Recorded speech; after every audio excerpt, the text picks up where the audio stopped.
जय श्री कृष्णा। धारा चैनल पर आप सभी का स्वागत है। कार्तिक मास महात्म्य कथा के 19 अध्याय हम श्रवण कर चुके हैं। आज हम श्रवण करते हैं कार्तिक मास महात्म्य कथा का अध्याय 20। माँ शारदा की प्रेरणा स्वयं सहाय, कार्तिक महात्म का लिखूं यह 20वां अध्याय। अब राजा पृथु ने पूछा, हे देव ऋषि नारद, इसके बाद युद्ध में क्या हुआ तथा वह दैत्य जालंधर किस प्रकार मारा गया? कृपया मुझे वह कथा सुनाइए। नारद जी बोले, जब गिरिजा वहाँ से अदृश्य हो गई और गंधर्वी माया भी विलीन हो गई, तब भगवान वृषभध्वज चैतन्य हो गए। उन्होंने लौकिकता व्यक्त करते हुए बड़ा क्रोध किया और विस्मित मना जालंधर से युद्ध करने लगे।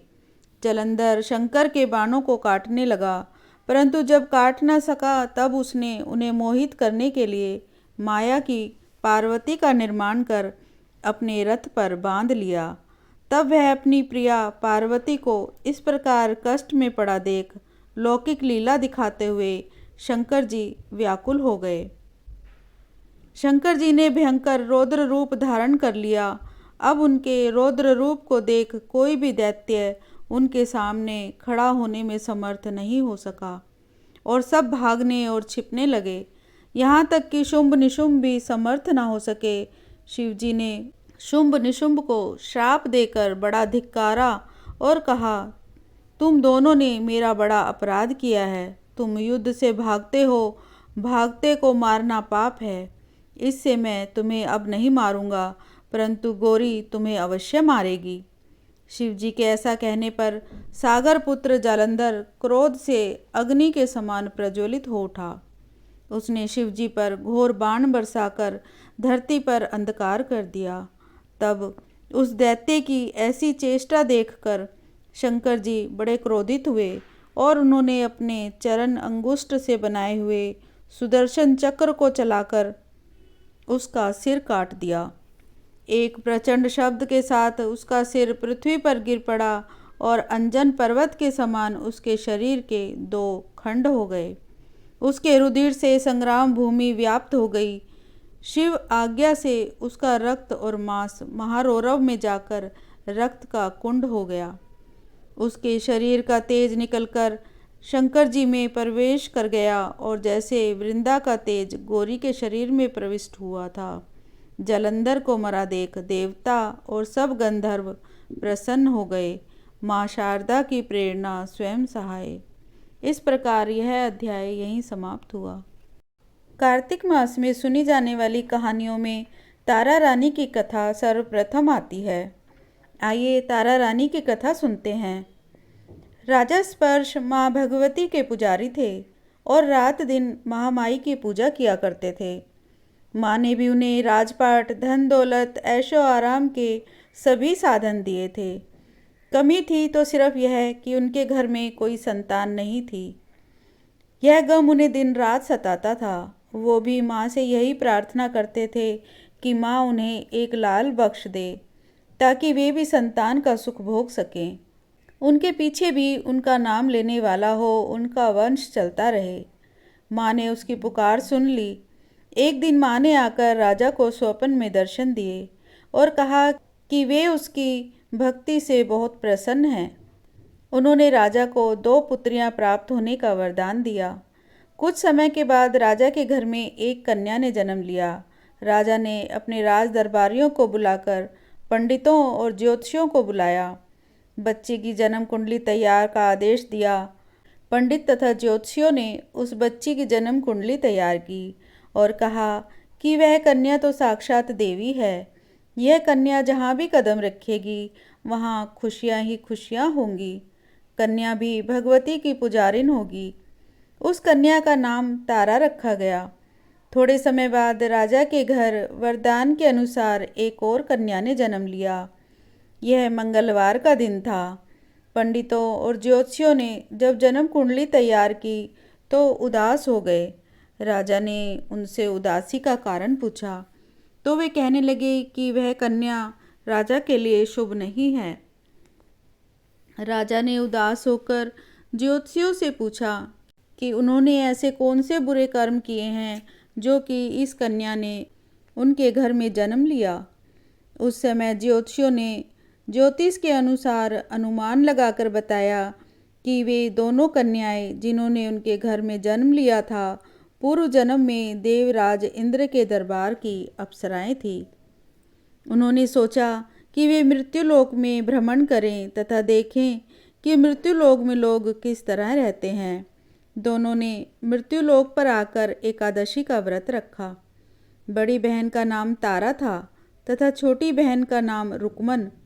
बड़ी बहन तारा ने अपनी छोटी बहन से कहा कि रुकमन, आज एकादशी का व्रत है, हम लोगों ने आज भोजन नहीं करना।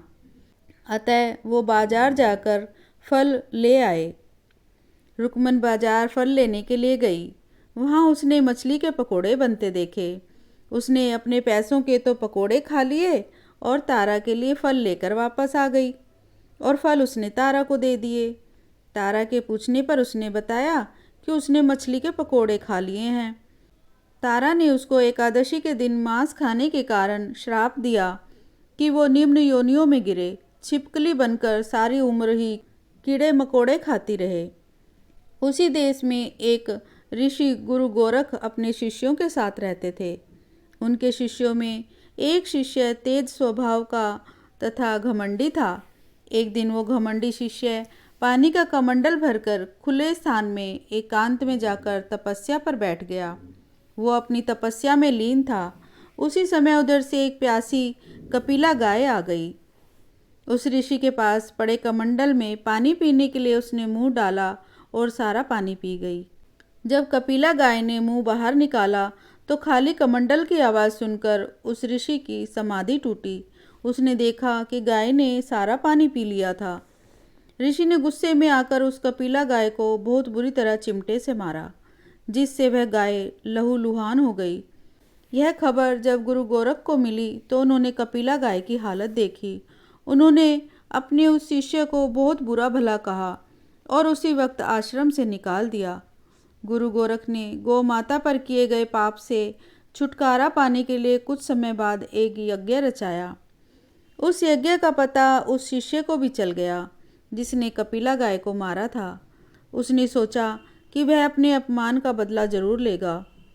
यज्ञ शुरू होने पर उस शिष्य ने एक पक्षी का रूप धारण किया और चोंच में सर्प लेकर भंडारे में फेंक दिया, जिसका किसी को पता न चला।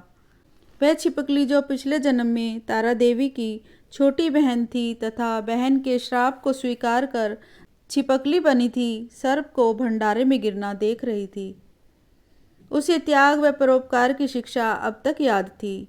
वह भंडारा होने पर घर की दीवार पर चिपकी समय की प्रतीक्षा करती रही।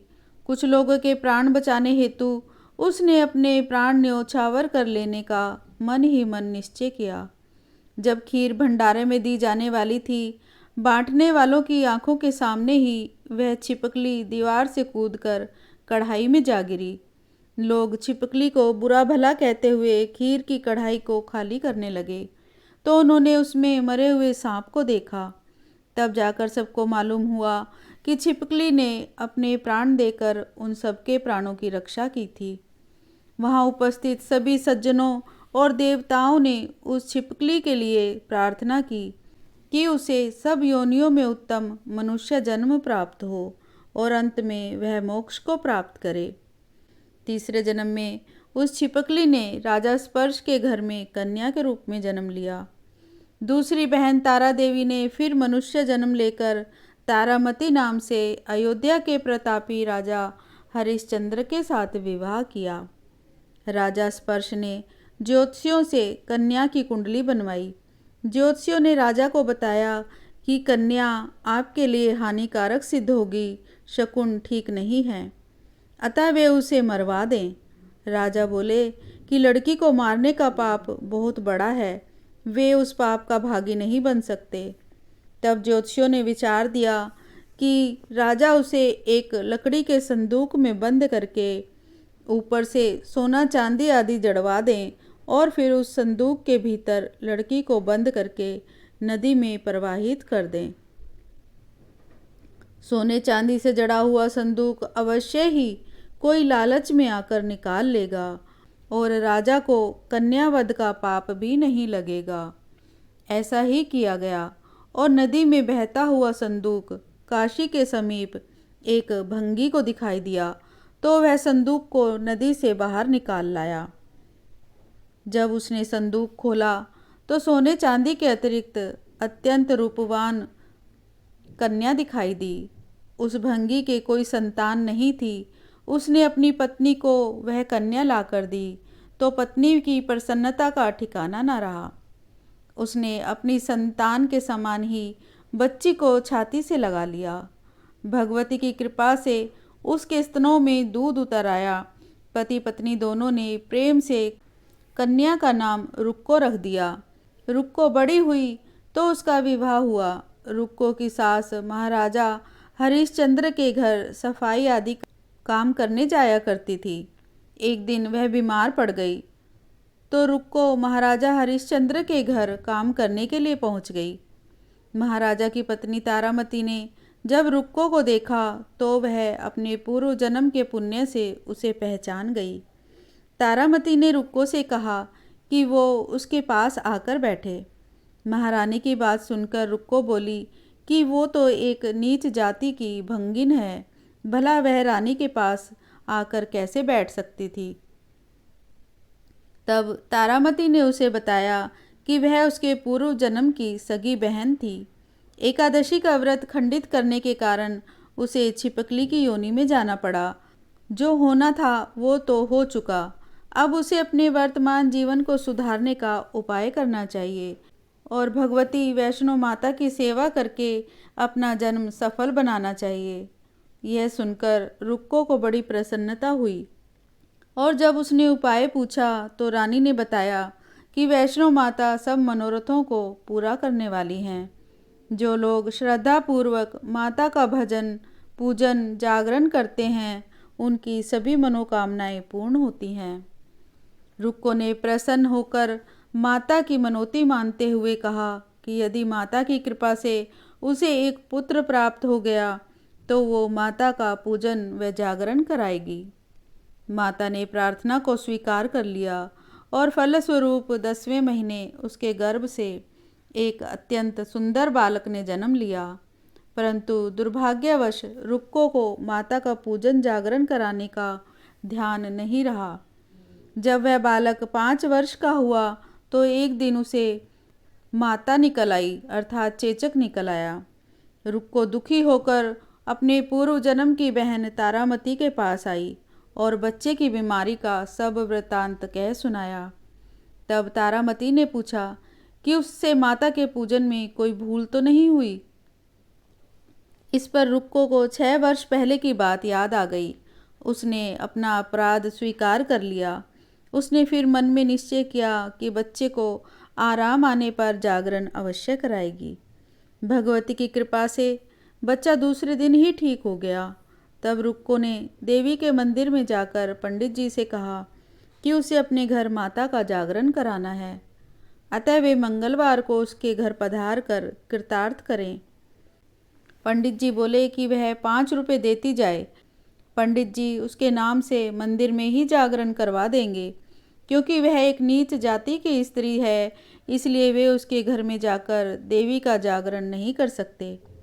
रुक्को ने कहा कि माता के दरबार में तो ऊंच नीच का कोई विचार नहीं होता, वे तो सब भक्तों के ऊपर समान रूप से कृपा करती हैं, अतः उनको कोई एतराज नहीं होना चाहिए।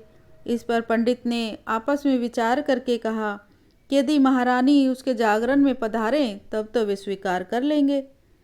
ये सुनकर रुक्को महारानी के पास गई और सब वृतांत कह सुनाया। तारामती ने जागरण में सम्मिलित होना सहर्ष स्वीकार कर लिया। जिस समय रुक्को पंडितों से यह कहने गई कि महारानी जी जागरण में आएंगी, उस समय सेन नाम का नाई वहाँ मौजूद था। उसने सब सुन लिया और महाराजा हरिश्चंद्र को जाकर सूचना दी। राजा को सेन नाई की बात पर विश्वास ही नहीं हुआ कि महारानी भंगियों के घर जागरण में जा सकती है। फिर भी परीक्षा लेने के लिए उसने रात को अपनी उंगली पर थोड़ा सा चीरा लगा लिया, जिससे उसको नींद न आए। रानी तारामती ने जब देखा कि जागरण का समय हो रहा है परंतु महाराज को नींद ही नहीं आ रही, तो उसने माता वैष्णो देवी से मन ही मन प्रार्थना की कि हे माता, किसी उपाय से राजा को सुला दें ताकि वो जागरण में सम्मिलित हो सके। राजा को नींद आ गई। तारामती रोशनदान से रस्सा बांधकर महल से नीचे उतरी और रुक्को के घर जा पहुंची। उस समय जल्दी के कारण रानी के हाथ से रेशमी रुमाल तथा पांव का एक कंगन रास्ते में ही गिर पड़ा। उधर थोड़ी देर बाद राजा हरिश्चंद्र की नींद खुल गई।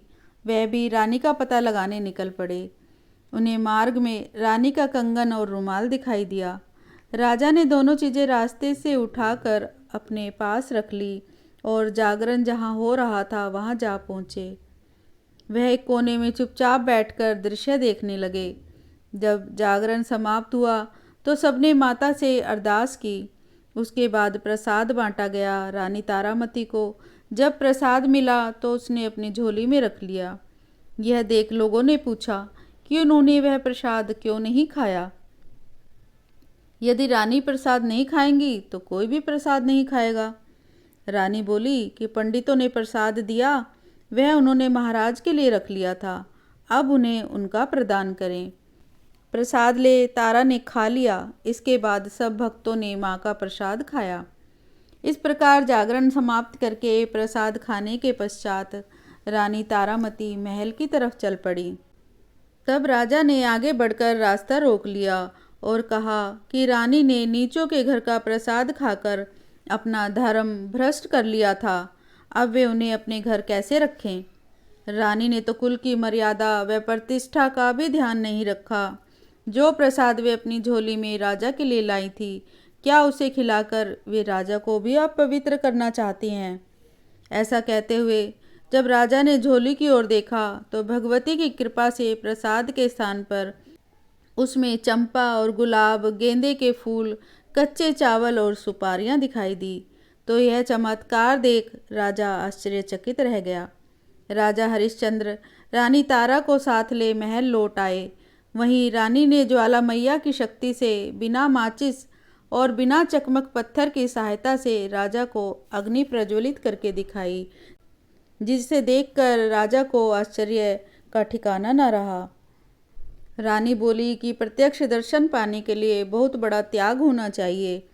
यदि आप अपने पुत्र रोहिताशव की बलि दे सकें तो आपको दुर्गा देवी के प्रत्यक्ष दर्शन हो जाएंगे। राजा के मन में तो देवी के दर्शन की लगन हो गई थी। राजा ने पुत्र मोह त्याग कर रोहिताशव का सिर देवी को अर्पण कर दिया।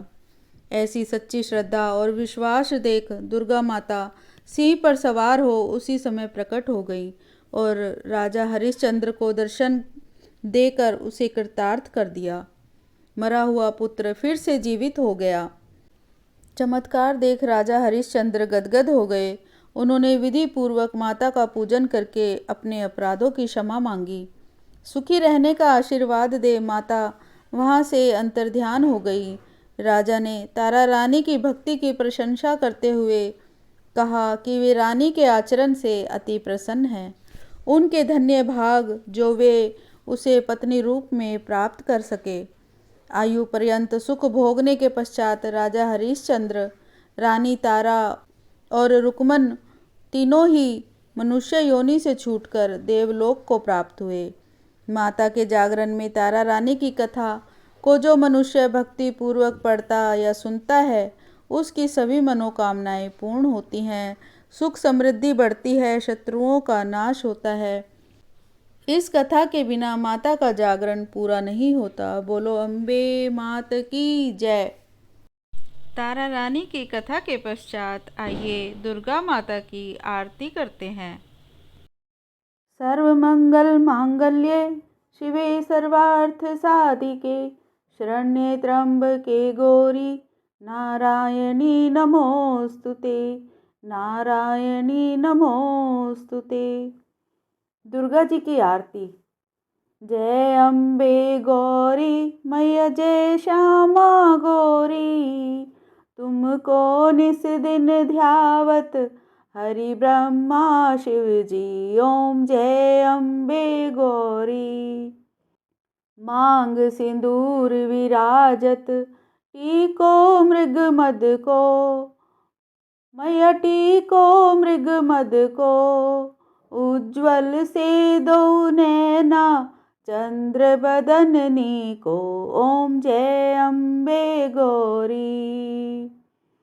कनक समान कलेवर, रक्तांबर राजे।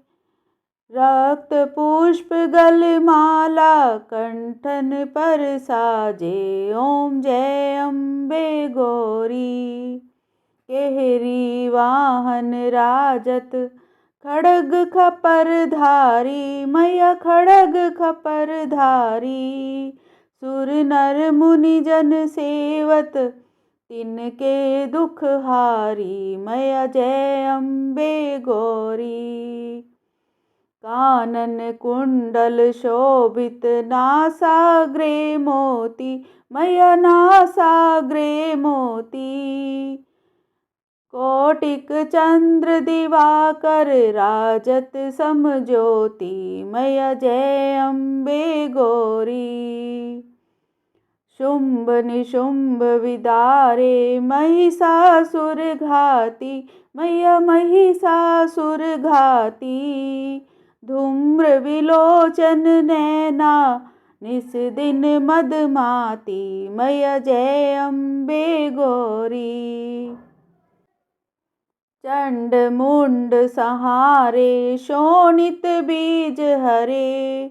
मधु कैटभ दो मारे, सुर भयहीन करे। मैया जय अम्बे गौरी।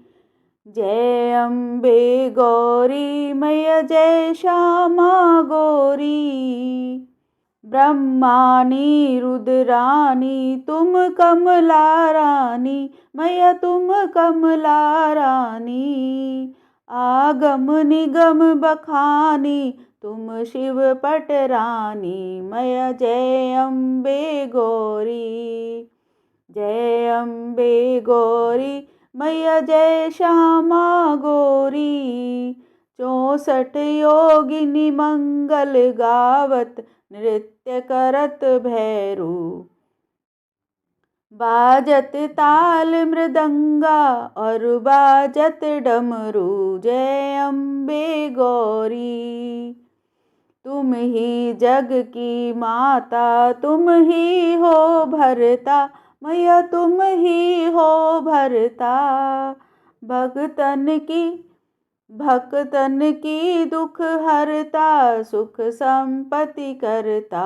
मैया जय अम्बे गौरी। भुजाचार अति शोभित, मैया वर मुद्राधारी। मन वांछित फल पावत, सेवत नर नारी।